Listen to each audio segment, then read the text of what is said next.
premier exercice d'entraînement, on voit comment bien choisir la formule et les pièges à éviter. Vous travaillez dans un club de tennis et un soir sur les 55 balles que vous ramassez, vous constatez que 13 sont usées.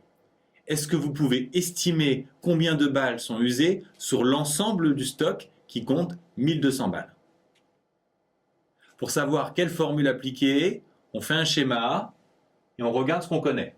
On connaît bien sûr N, le nombre de balles de l'échantillon.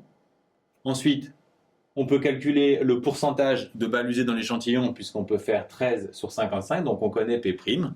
Par contre, on ne connaît pas P, le pourcentage global.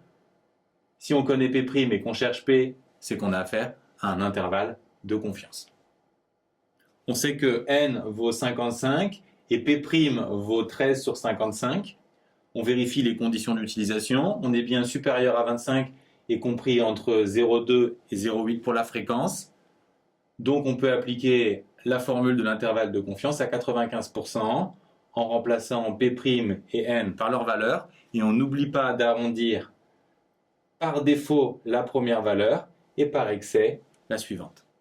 Cela signifie que sur l'ensemble du stock de balles, on est presque sûr d'avoir entre 10,1 et 37,1% de balles usées. Maintenant, si on veut le nombre de balles usées, il faut multiplier ces pourcentages par 1200. Et puisqu'on veut des nombres entiers, on va les prendre à l'intérieur de cet intervalle, le plus proche possible de ces nombres. On a donc 95% de chance d'avoir entre 122 et 445 balles. Comment faire pour avoir un intervalle de confiance avec une précision inférieure à 15%? Je vous rappelle que la largeur de l'intervalle, c'est la différence entre les deux bornes. Et puisque les P' se simplifient, on trouve une largeur de 2 sur racine de n. Et donc on veut que 2 sur racine de n soit plus petit que 15%, autrement dit 0,15. Même si on a affaire à une égalité, on applique les mêmes étapes que dans l'exemple précédent.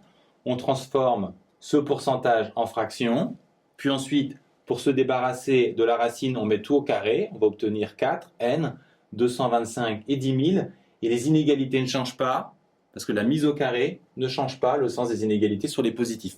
Par contre, quand on va passer à l'inverse pour remonter le n, les inégalités changent, car la fonction inverse est décroissante, on l'a vu dans un chapitre précédent. Donc bien penser à changer les inégalités ici. Ensuite, la multiplication par 4 ne pose pas de problème. Et on trouve donc qu'il faut 178 balles pour avoir une précision inférieure à 15%.